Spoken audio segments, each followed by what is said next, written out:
nominee. I will now ask you a few other questions. You told us how hardworking you are and how much money you have made. What is your net worth in terms of assets, houses, Mr. land, Speaker, cash, and bank? Residential houses, Mr. Speaker, my total net worth is about 700 million. Movable assets of about 40 million, Mr. Speaker. Land and farm, about 756 million, Mr. Speaker.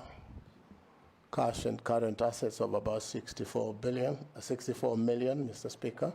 Beg your pardon. And interest and shares in companies, approximately 1.5 billion. So a total of about 3.01 billion, Mr. Speaker. Yes.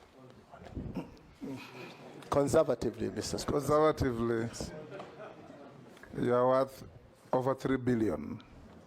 That's what you said, yes. Thank you, Mr. Speaker. Have you ever been convicted?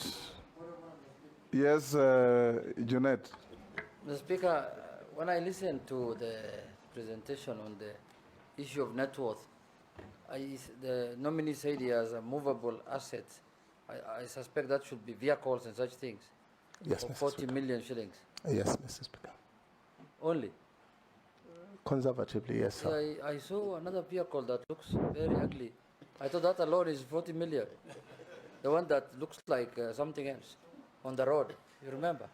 Mr. Speaker, vehicles get devalued almost up to zero, accounting-wise. And you know the prudent rule in accounting, you anticipate both losses and profits. So, yes, it could be about 40 million. Yes, Murugara? It is said he also owns a chopper, and I don't see it anywhere here. A chopper. He actually, it's a movable. No.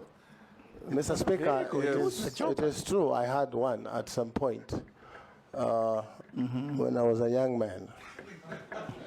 What happened to it? And I could fly it myself. I'm a pilot myself, Mr. Speaker.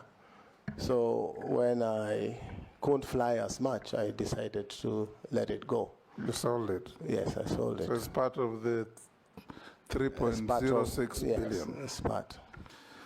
Have you ever been convicted of any offense in a court of law? No, sir, I have never been convicted. Have you ever been adversely mentioned in any parliamentary committee report, apart from the cited documents? No, I have never been mentioned, Mr. Speaker.